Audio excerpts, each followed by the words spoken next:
asked me if there was one thing that I personally try to bring to the table, something that has helped me in almost every situation and has helped me throughout my career, especially in automotive sales, it would be this: my energy. Welcome back to the Human Code, where we strip down that sales transaction to what really matters. Today, I'm Susan Gaitan. Today, we're talking about your energy and what it's communicating to the people around you.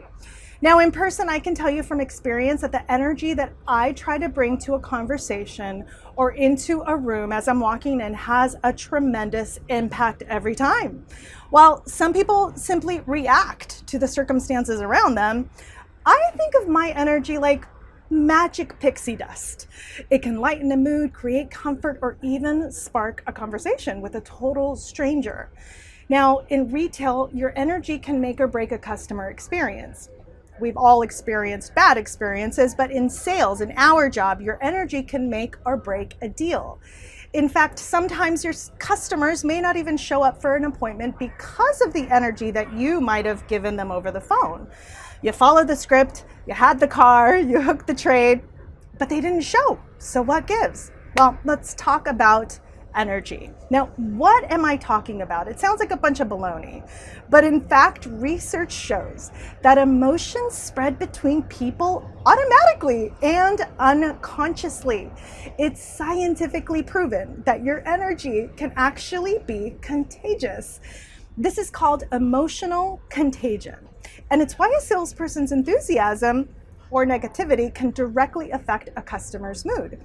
You know how sometimes someone just rubs you the wrong way? Yeah, they didn't really say anything wrong, but something just feels off.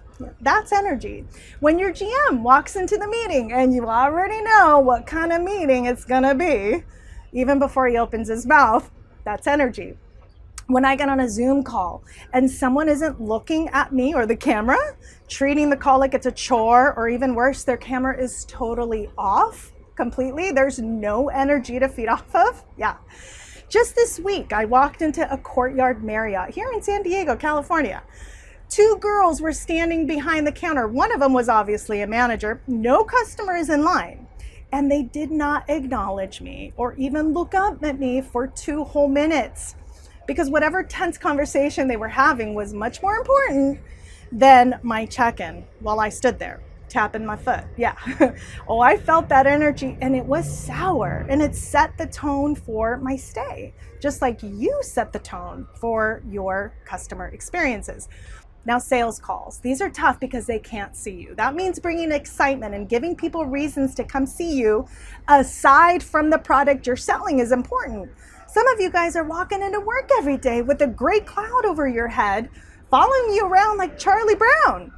And then you're shocked when you're not making money or reaching your goals. Managers, this is you guys sometimes, and your job is even more critical because your team will do whatever you do. You ever wonder why new hires do so well first 90 days?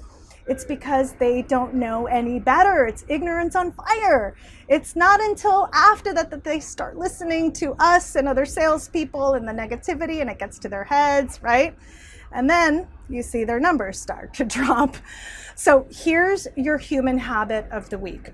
Before you walk into work tomorrow, you're gonna do a quick checkup from the neck up.